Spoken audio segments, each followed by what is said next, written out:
नमस्ते।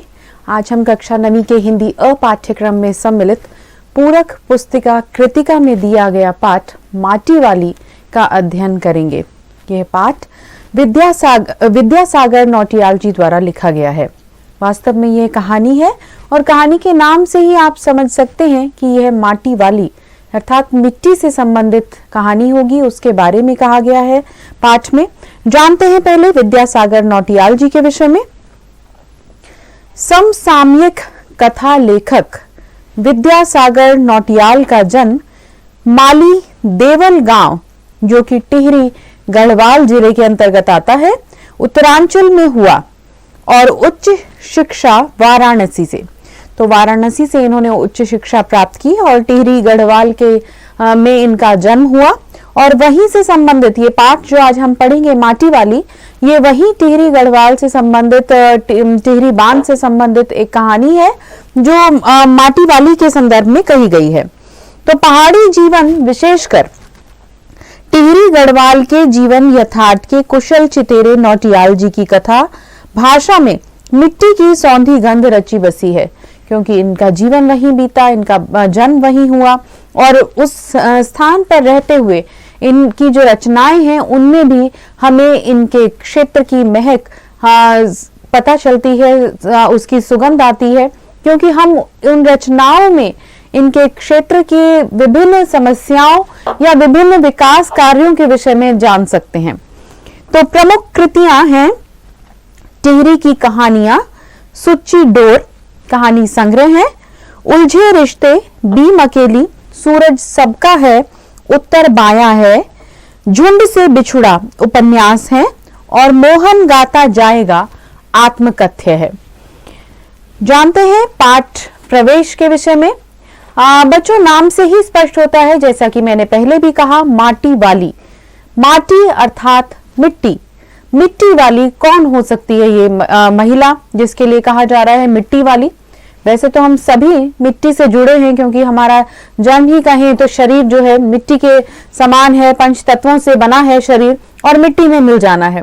तो ये ऐसी माटी वाली विशेष कौन है जिसके विषय में लेखक ने ये कहानी लिखी?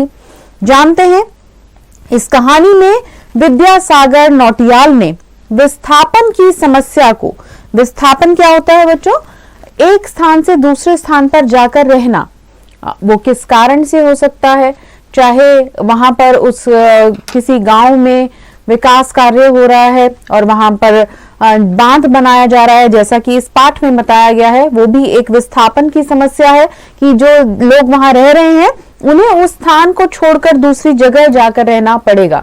तो ये एक मजबूरी है और क्योंकि वहां पर विकास कार्य चल रहा है इसलिए उन्हें जाना पड़ेगा। वो सारे इलाके को खाली करवाया जा रहा है सरकार की ओर से, या कहीं कभी किसी भौगोलिक क्षति के कारण कभी कोई इस प्रकार से कोई बाढ़ आ जाती है या कोई आपदा की स्थिति है, उसके कारण भी जब गांव या कोई इलाका नष्ट हो जाता है तब वहां के लोगों को दूसरे स्थान पर जाकर रहना, वो भी विस्थापन कहलाता है। तो इस प्रकार विस्थापन की समस्या को प्रभावी ढंग से उठाया है इस पाठ के माध्यम से। उन्होंने विस्थापन की समस्या, जो एक स्थान से दूसरे स्थान पर जाकर रहने की समस्या है। अब इस पाठ के संदर्भ में क्या है कि टिहरी जिले में वहां पर टिहरी बांध बनाया जा रहा है और उसके कारण जो वहां पर गांव है उस गांव से लोगों को निकाला जा रहा है, उस स्थान को खाली करवाया जा रहा है, क्योंकि उस जगह पर बांध का कार्य होगा। तो श्रमिक, गरीब और श्रमिक वर्ग इस समस्या से कैसे जूझ रहा है? अब ये समस्या मुख्य तौर पर, वैसे तो सभी के लिए समस्या है, क्योंकि जो लोग वर्षों से एक स्थान पर रह रहे हों, अपने घर में रह रहे हैं, वहां पर सारी अपने आवश्यकता अनुसार वस्तुएं इकट्ठी की हुई हैं, अब उस स्थान को छोड़कर दूसरी जगह जाकर रहना और बसना अपने आप में ही समस्या है। और गरीब और श्रमिक वर्ग जो है उनके लिए तो ये एक बहुत बड़ी समस्या है कि किस प्रकार वे जाकर दूसरे स्थान पर रहेंगे और कैसे अपने जीवन को फिर से वो आरंभ करेंगे, क्योंकि उनकी रोजी रोटी का साधन वहीं से जुटाया जाता था। तो नए इलाके में जाकर बसना उनके लिए एक बहुत बड़ी समस्या है। तो यहाँ पर पाठ के माध्यम से लेखक ने गरीब और श्रमिक वर्ग इस समस्या से कैसे जूझ रहा है, लेखक ने इसका बहुत ही संवेदनशील और मार्मिक चित्र खींचा है।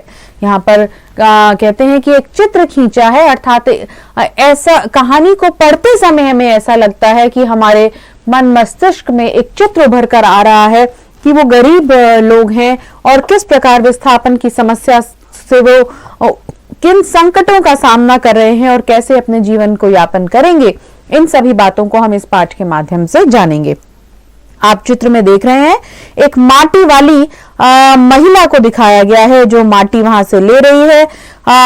लाल रंग की मिट्टी है, एक टूटी फूटी सी झोंपड़ी दिखाई गई है जो कि माटी वाली का रहने का स्थान है, वो एक झोंपड़ी में रहती है।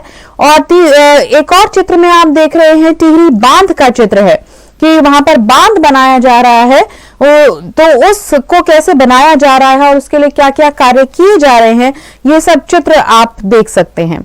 आगे चलते हैं पाठ की ओर। तो पाठ का सार के माध्यम से जानते हैं पाठ को विस्तार से। शहर के सेमल का तप्पड़ मोहल्ले के आखिरी घर में पहुंचकर उसने दोनों हाथों से अपना मिट्टी से भरा कंटर उतारा। अब ये बात की जा रही है माटी वाली की, जो मिट्टी देने का काम जगह जगह जाकर, हर घर में जाकर वो मिट्टी देती है। क्यों देती है? क्योंकि गांव के लोगों को अपना चूल्हा जलाने के लिए, पहले आप जानते हैं कि पहले के समय में गैस नहीं होती थी, है ना। जैसे अब हम गैस का इस्तेमाल करते हैं भोजन बनाने के लिए, खाना बनाने के लिए, पहले ऐसे गैस नहीं थी। हर सभी घरों में चूल्हा जलाया जाता था, अंगीठी जलाई जाती थी, चूल्हा जलाया जाता था, उस पर भोजन बनता था। अब जब चूल्हा जलाने के लिए, अगर आपने देखा हो तो मिट्टी से लीपा जाता है उसको, उसके ऊपर मिट्टी का एक कवर सा किया जाता है। अगर आप अब तो ये चूल्हा हमें विभिन्न प्रकार अब तो मेले जैसे लगते हैं और उन्हीं स्थानों पर आप देख सकते हैं, चाहे आप चौकी ढाणी कहें उन्हें, या अलग अलग प्रकार के इस प्रकार से क्षेत्रों में लगे होते हैं जो गांव के सभ्यता संस्कृति को दर्शाते हैं। एक एग्जीबिशन, प्रदर्शनी मात्र बनकर रह गए हैं। ये आम घरों में हमें चूल्हा देखने को नहीं मिलता। तो वो क्योंकि हम गैस सिलेंडर जो एलपीजी है उसी का प्रयोग करते हैं सभी भोजन बनाने के लिए। तो मिट्टी वाली का क्या काम था? वो चूल्हा जिस पर पहले भोजन बनाया जाता था उसको मिट्टी से लीपने के लिए सभी घरों में मिट्टी देकर आती थी। वो मिट्टी लेकर आती, जहां माटा खान था, जहां मिट्टी वो होती थी जो कि इस्तेमाल की जाती है चूल्हे को बनाने के लिए, उस मिट्टी को वो माटा खान से लेकर आती और सभी घरों में जाकर देती। तो ऐसा नहीं है कि वहां मिट्टी नहीं थी, उस गांव में मिट्टी थी, लेकिन चूल्हे को बनाने के लिए एक अलग प्रकार की मिट्टी की आवश्यकता है। और जो वो गांव था वो दो नदियों के किनारे बसा हुआ था और वो नदियां थी भागीरथ और भीलांगना। वो भीलांगना और भागीरथी नदी के कारण वहां पर रेतीली मिट्टी थी, तो वो रेत जैसी मिट्टी थी, तो जिसको कि चूल्हा बनाने के लिए इस्तेमाल नहीं किया जा सकता था। अब मिट्टी वाली माटा खान से जाकर मिट्टी लाती और वो कनस्तर भरकर, कंटर जो कहा गया है, कनस्तर के लिए कहा गया है, वो कनस्तर से को लेकर भरकर लेकर आती मिट्टी और घर घर जाकर वो मिट्टी को देती थी। तो फिर माटी वाली इस प्रकार आवाज लगाई। उसने जाकर अपना कंटर उतारा, अपना कनस्तर उतारा और आवाज लगा दी कि ये माटी वाली आ गई है, जिसे मिट्टी की आवश्यकता हो वो उसे बुला ले, उसके घर में जाकर वो मिट्टी दे आएगी। टिहरी शहर का हर आदमी, मकान मालिक, किराएदार, बच्चे, बूढ़े बच्चे सभी माटी वाली को जानते हैं। अब वो माटी वाली इतनी प्रसिद्ध है, इतनी फेमस है कि सब उसी को जानते हैं, चाहे वो मकान मालिक है जिनके अपने मकान हैं, वो किराएदार जो किराए पर आकर रह रहे हैं, चाहे वो बूढ़े हैं, बच्चे हैं, सभी माटी वाली को जानते हैं, क्योंकि वो माटी वाली सभी के घरों में जाती है और उसी के दी हुई मिट्टी से वो चूल्हा तैयार होता है और उनका भोजन बनता है। माटी वाली वास्तव में एक नाटे कद की, छोटे से कद की एक गरीब महिला है, जो कि एक हरिजन जाति से जिसका संबंध है, नीची जाति की है वो महिला, और वो सभी जगह मिट्टी देने का काम करती है। तो टिहरी शहर में लाल मिट्टी देने वाली वे अकेली ही है, क्योंकि उस शहर में मिट्टी देने का काम वो सिर्फ अकेली करती है, उसका कोई प्रतिद्वंदी नहीं है। प्रतिद्वंदी को अंग्रेजी में कहेंगे कॉम्पिटिटर, कि उसके कंपटीशन में कोई नहीं है, उसको कोई प्रतियोगिता में उसके साथ नहीं आ सकता, क्योंकि वो अकेली है, सभी उसके डिमांड रखते हैं। उसके बगैर तो लगता है कि टिहरी शहर में चूल्हा जलना ही बंद हो जाएगा। भोजन के बाद समस्या उत्पन्न हो जाएगी, क्योंकि पूरे शहर में चौके चूल्हे की लिपाई से लेकर कमरों तथा मकानों की लिपाई पुताई के लिए लाल मिट्टी वही देती है। तो जब पूरे शहर में चौके चूल्हे की लिपाई जो की जाती है, उस कमरों और मकानों की लिपाई पुताई, आप देखेंगे कि पहले के समय में ऐसे फर्श नहीं होते थे कि टाइल्स लगी हुई हैं या पत्थर लगा हुआ है, ऐसे नहीं होते थे। मिट्टी के ही फर्श होते थे, मिट्टी ही दीवारों पर भी मिट्टी पुती हुई होती थी। अब तो आप कहीं संग्रहालयों में जाते हैं, कोई म्यूजियम में जाते हैं, तो आपको वो पुरानी चीजें जो पुरानी इस प्रकार की वस्तुएं जहां होती हैं, या कई बार कोई टिपिकल आप किसी भोजन के लिए कहीं जा रहे हैं, कहीं गांव का क्षेत्र दिखाई देता है, वहीं पर ऐसे स्थान आपको देखने को मिलते हैं। अन्यथा ऐसे अब नहीं है कि आप घर में इस प्रकार मिट्टी का देखें, कहीं गांव में भले ही आपको देखने के लिए मिल सकता है। तो उस का काम क्या क्या था, जो कि वो चूल्हे के लिए तो मिट्टी सबको देती ही थी, साथ ही मिट्टी पुताई के लिए, चाहे वो दीवारों की पुताई हो या फर्श की लिपाई हो, तो लिपाई पुताई के लिए लाल मिट्टी वही देती है। तो वो मिट्टी वाली माटी वाली जो महिला है वो सबके घरों में जाकर देती है। Now subscribe to Bright Duty course at ₹1 per day only. Download Bright Duty app from Play Store and get the online courses prepared by competent and experienced teachers for different education boards of classes 6 to 10. Bright Duty courses are available for the subjects of Math, Science, Social Science, English and Hindi in English and Hindi medium. Bright Duty follows 3-step approach, that is learning, assessment and exam preparation. In learning, topic-wise video lectures with explanation of concepts and discussion of textbook examples and questions are available with the solutions. In assessment, topic-wise online MCQ test, practice assignments and chapter-wise question bank are available with the solutions. In exam preparation, previous year's question papers, sample papers and model test papers are available with the solutions. Sign up today on Bright Tutor and avail your courses at affordable prices. मकान मालिकों के साथ साथ नए किराएदार भी एक बार अपने आंगन में माटी वाली को देख उसके ग्राहक बन जाते हैं। अब वो माटी वाली की आवश्यकता सभी को है, क्योंकि सबको अपना चूल्हा तैयार करना है या घर में अपने दीवारों को या फर्श को लीपना है मिट्टी से, तो वो सभी उसके ग्राहक बन जाते हैं, क्योंकि सभी उससे मिट्टी लेना चाहते हैं। क्योंकि वह माटी वाली हरिजन बुढ़िया घर घर जाकर मिट्टी देने का काम करती है, क्योंकि वो माटी वाली जो है वो हरिजन है और घर घर जाकर मिट्टी देने का काम करती है। शहरवासी सिर्फ मिट्टी वाली को ही नहीं, बल्कि उसके कंटर को भी, जो कनस्तर है उसका, जो सर पर रख के वो चल रही है, जिसको जैसे आप कह सकते हैं कि आजकल घी या तेल आप देखते हैं कि बड़ा अगर आप लेते हैं पैक, तो वो कनस्तर में आता है, उसको कनस्तर कहते हैं। तो वो कनस्तर को पहचानते हैं जो शहर वाले लोग हैं, वो तो उस सिर्फ माटी वाली के नाम से ही नहीं, बल्कि उसके कनस्तर को भी पहचानते हैं कि ये माटी वाली का कनस्तर है। उसका कनस्तर भी विशेष है। अब क्या विशेषता है उसकी? उसका कनस्तर बिना ढक्कन का होता है, उस पर ढक्कन नहीं लगा हुआ, उसको कवर कर देते हैं, तो वो कवर नहीं किया हुआ, उस ढक्कन को हटाया हुआ है और उसके सिरे पर रखे एक डिल्ले पर टिका रहता है। उसके सिर पर किसके सिर पर? माटी वाली के। माटी वाली अपने सिर के ऊपर एक डिल्ला ऐसे कपड़े का बना लेती है, जिसको आपने अगर शब्द सुना हो ईंढी भी बोलते हैं, तो उसको कपड़े से ऐसे रोल करके बना लिया और उसको सर पर रख लिया और फिर उसके ऊपर उसने कनस्तर को रखा। तो मिट्टी का कंटर उसने जमीन पर रखा ही था कि सामने वाले घर की एक छोटी लड़की कामिनी दौड़कर आई और बोली कि माँ ने बुलाया है।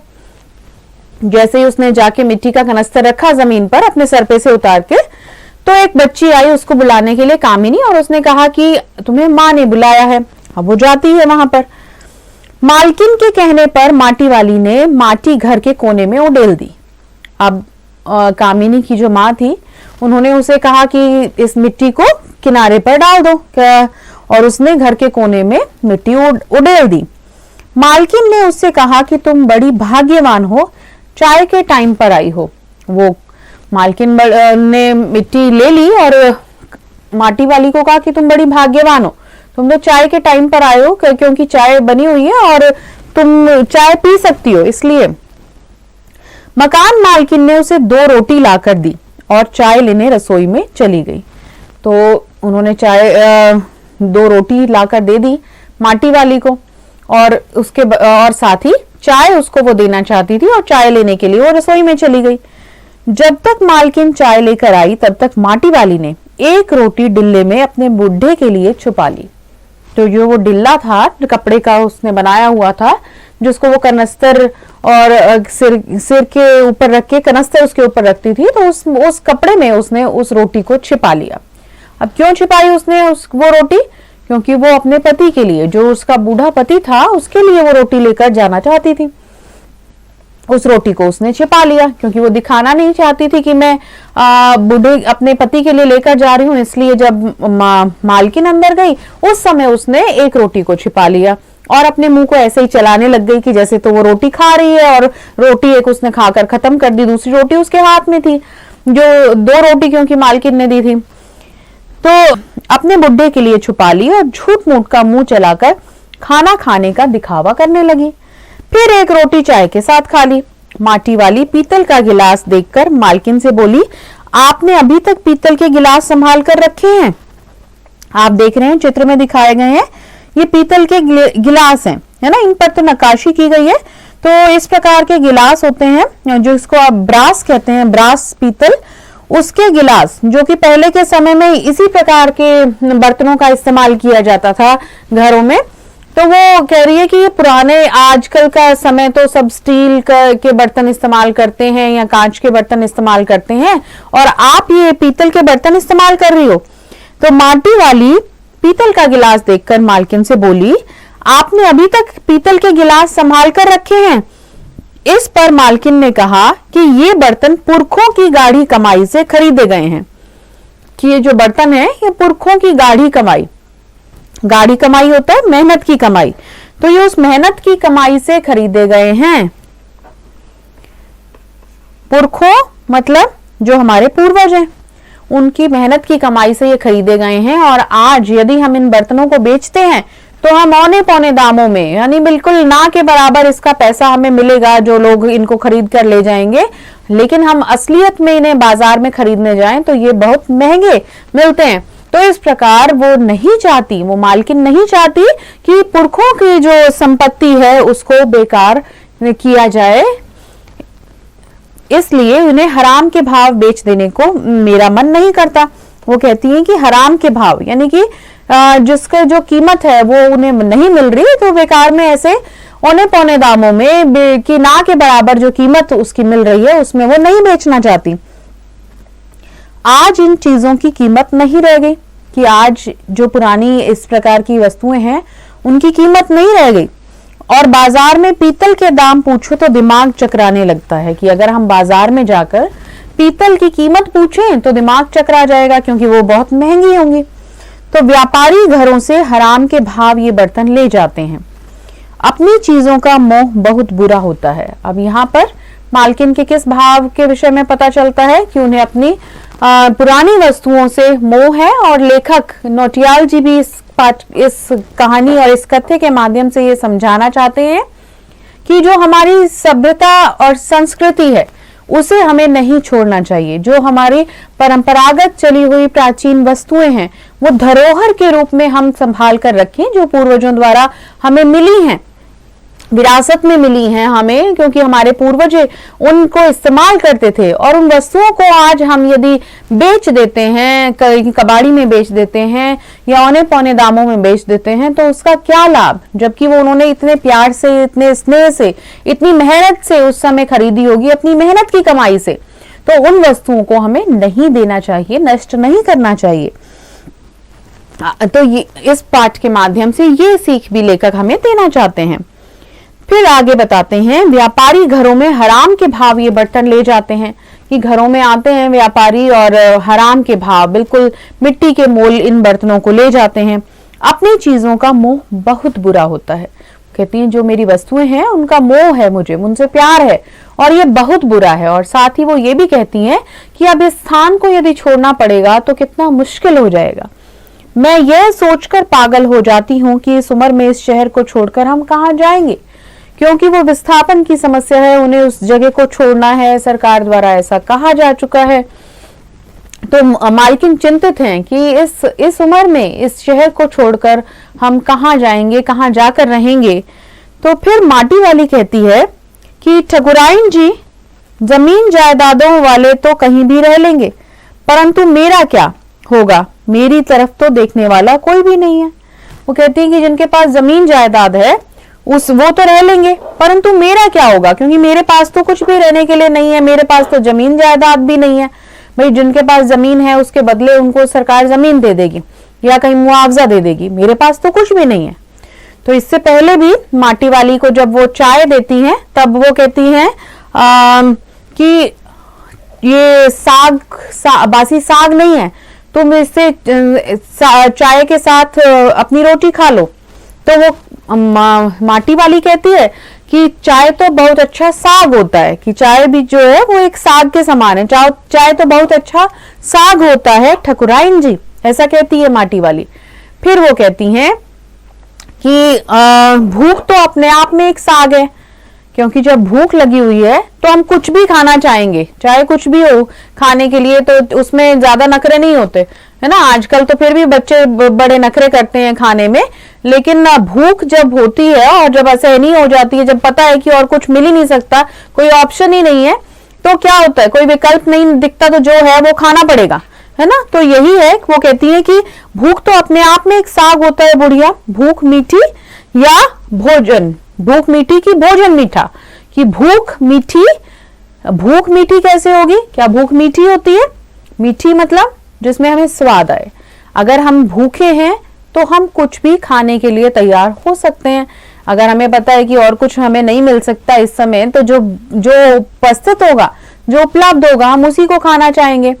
तो वो कहती है कि भूख मीठी की भोजन मीठा, कि भूख अगर लगी हुई है तो उसमें भोजन से कोई लेना देना नहीं है कि भोजन स्वादिष्ट और मीठा है या नहीं है, कम स्वादिष्ट भोजन भी हम खा सकते हैं।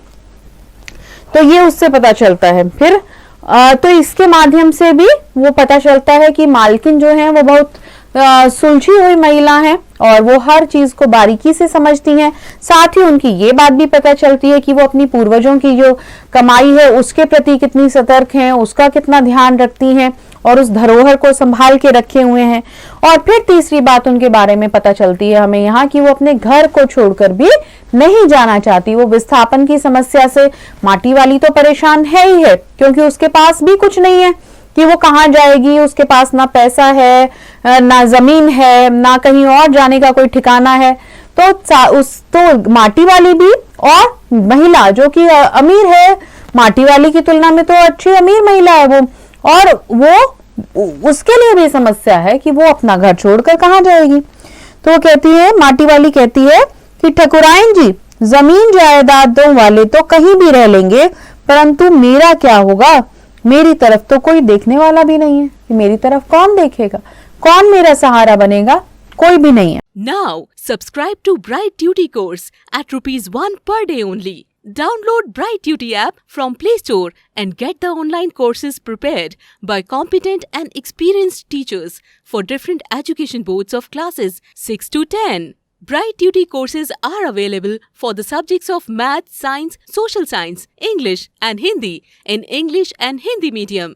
Bright Duty follows 3-step approach, that is learning, assessment and exam preparation. In learning, topic-wise video lectures with explanation of concepts and discussion of textbook examples and questions are available with the solutions. In assessment, topic-wise online MCQ test, practice assignments and chapter-wise question bank are available with the solutions.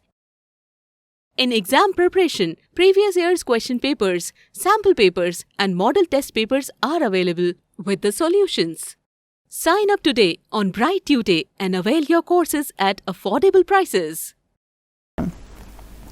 माटी वाली चाय पीकर सामने वाले घर में चली गई। माटी वाली ने चाय पी ली, अपनी एक रोटी खा ली उसने चाय के साथ, और एक रोटी जो उसने छुपा ली थी वो लेकर सामने वाले घर में चली गई। उस घर में भी कल हर हालत में आने के आदेश के साथ, अब आदेश क्या मिला उसे कि कल हर हालत में मिट्टी ले आना, यह आदेश मिला उसे, और उसके साथ ही उसे 2 रोटियां मिल गई। तो कुल रोटी हो गई उसके पास 3। उन रोटियों को माटी वाली ने अपने बुढ़े के लिए कपड़े के दूसरे छोर पर बांध लिया। अब वो रोटियां भी उसने खाई नहीं, उसने उन रोटियों को भी उस कपड़े में बांध लिया। 1 रोटी उसने पूरे दिन में खाई और 3 रोटियां उसने बचा के रख ली। वह सोचती है कि इन रोटियों को देखकर उसके बुढ़े का चेहरा खिल उठेगा।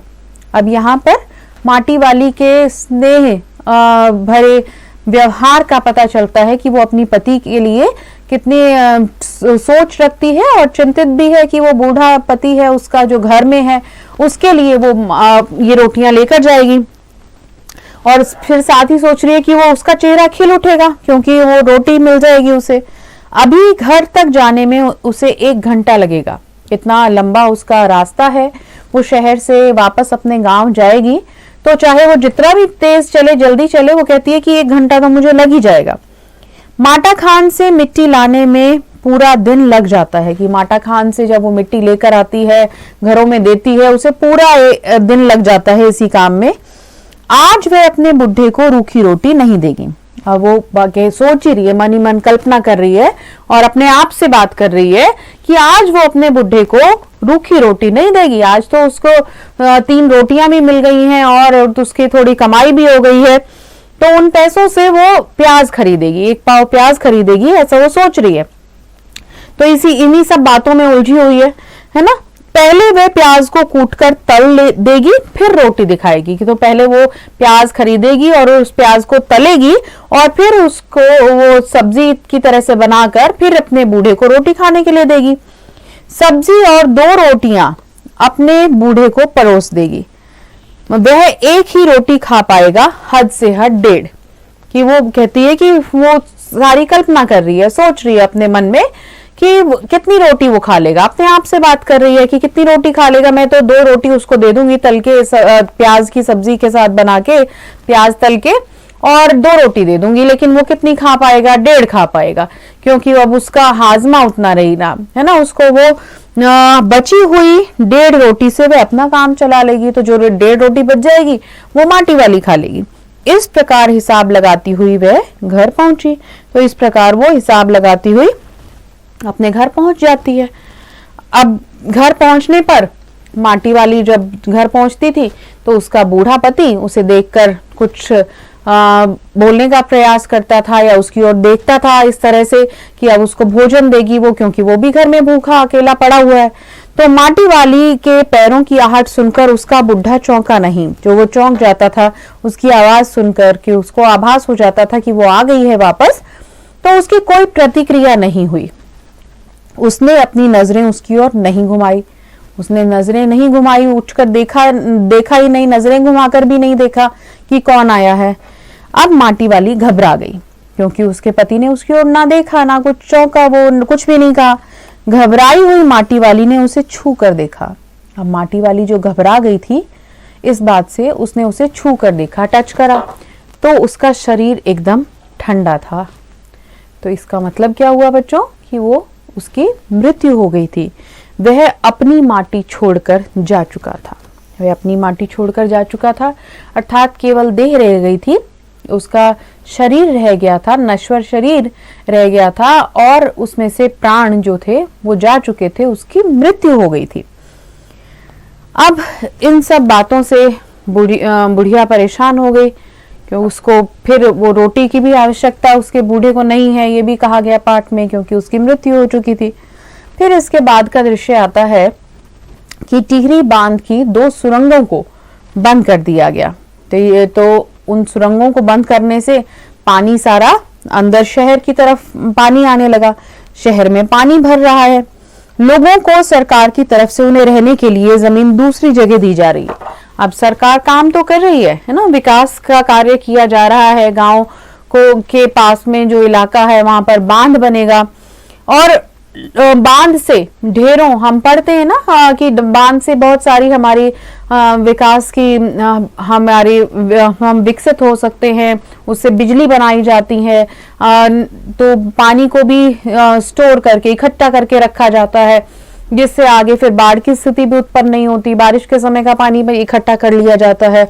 और ये सारे अनेक कार्य हम उन बातों में गिनते हैं कि बांध के कितने लाभ हैं, लेकिन वो बांध के लाभ के साथ साथ जो मानवीय स्तर पर यदि हम सोचें तो उस इलाके के रहने वाले लोग जो बेचारे उन गांवों से जुड़े हुए हैं, बहुत सालों से उस स्थान पर रह रहे हैं, उनका उस क्षेत्र से अपनापन, सभी को अपना घर प्यारा लगता है ना, हम सबको अपना घर अच्छा लगता है, चाहे हम कहीं भी जाएं, लेकिन हमें घर अपने घर आकर चैन मिलता है।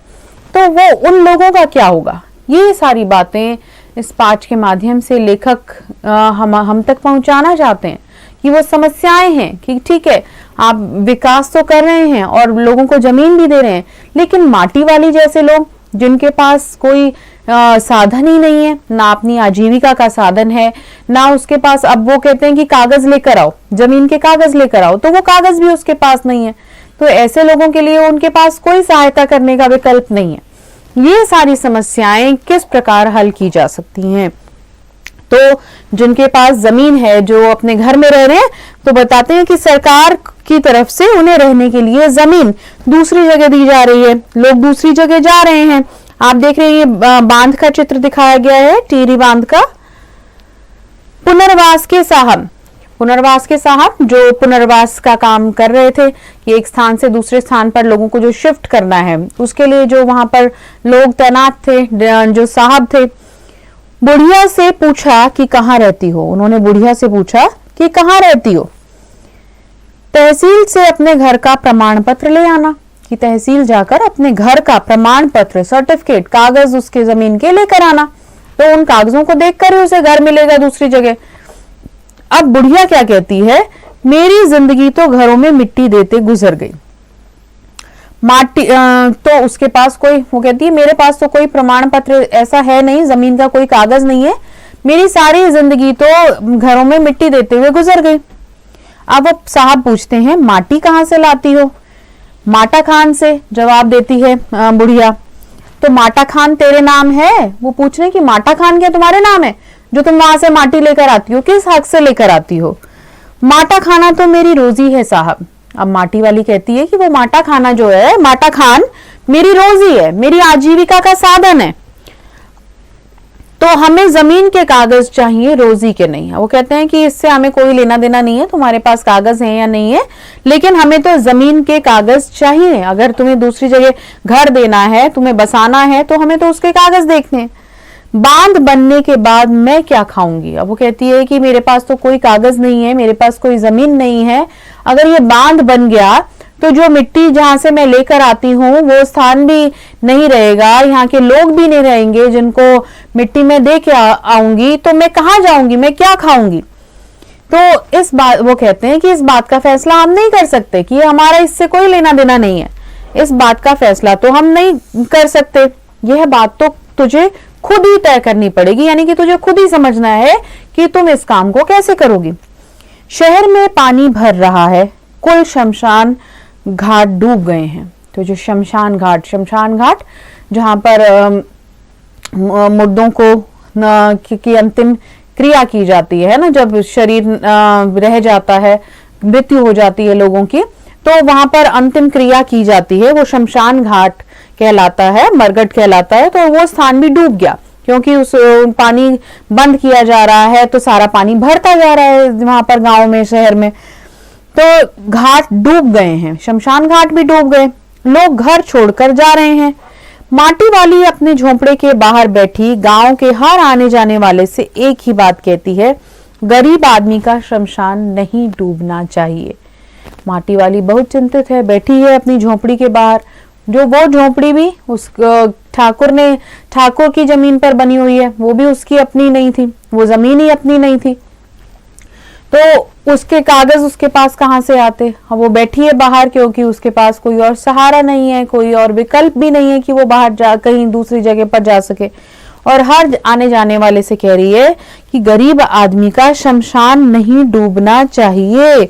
गरीब आदमी वो स्वयं के लिए कहती है या उसके समान जो अन्य गरीब वर्ग हैं उनके लिए। फिर शमशान, अब शमशान का क्या तात्पर्य? गरीब आदमी का शमशान मतलब कोई अलग शमशान है, कोई अलग मरघट है, कोई अलग स्थान है? ऐसा नहीं है। स्थान कैसा है वो उसके लिए दो बातें यहां पर आती हैं। एक तो ये कि जो वो झोपड़ी है उसकी वो नहीं डूबनी चाहिए, कि जिस झोपड़ी में वो रह रही है माटी वाली वो नहीं डूबनी चाहिए, वो नष्ट नहीं होनी चाहिए पानी से, क्योंकि वो भी उसके लिए क्या है, एक तरीके से वो यहाँ पर दोहरी जो बात आती है उभर कर कि एक तो वो जो झोपड़ी है वो भी उसके लिए रोज अपनी समस्याओं को झेलते हुए मरना है, रोज का मरना। गरीब वर्ग के लिए अगर हम बात कर रहे हैं इस पाठ के आधार पर कि वो रोज अपनी आवश्यकताओं की पूर्ति के लिए तिल तिल कर अपना जीवन व्यतीत कर रहे हैं, वो भी उनके लिए मृत्यु के समान है। तो गरीब आदमी का शमशान नहीं डूबना चाहिए। और दूसरी बात आती है कि मृत्यु के बाद, जब लोगों की मृत्यु हो जाती है उसके बाद कम से कम उन्हें इतना तो अधिकार है ही कि उनकी अंत्येष्टि, अंतिम क्रिया हो सके। तो वो स्थान भी यदि नहीं रहा तो वो क्रिया कैसे होगी? तो ये दो बात यहाँ पर आती हैं। इस प्रकार आपने माटी वाली पाठ को जाना और माटी वाली की टिहरी नगर में पहचान के विषय में, और माटी वाली का रोटी छिपाना, फिर धरती से मोह किस प्रकार है उसका, और बूढ़े पति की मृत्यु, फिर बेदखल माटी वाली। तो ये 5 मुख्य बिंदु इस पाठ के आधार पर उभर कर आते हैं। Now, subscribe to Bright Duty course at ₹1 per day only. Download Bright Duty app from Play Store and get the online courses prepared by competent and experienced teachers for different education boards of classes 6 to 10. Bright Duty courses are available for the subjects of Math, Science, Social Science, English and Hindi in English and Hindi medium. Bright Duty follows 3-step approach, that is learning, assessment and exam preparation. In learning, topic-wise video lectures with explanation of concepts and discussion of textbook examples and questions are available with the solutions. In assessment, topic-wise online MCQ test, practice assignments and chapter-wise question bank are available with the solutions. In exam preparation, previous year's question papers, sample papers and model test papers are available with the solutions. Sign up today on Bright Tutor and avail your courses at affordable prices.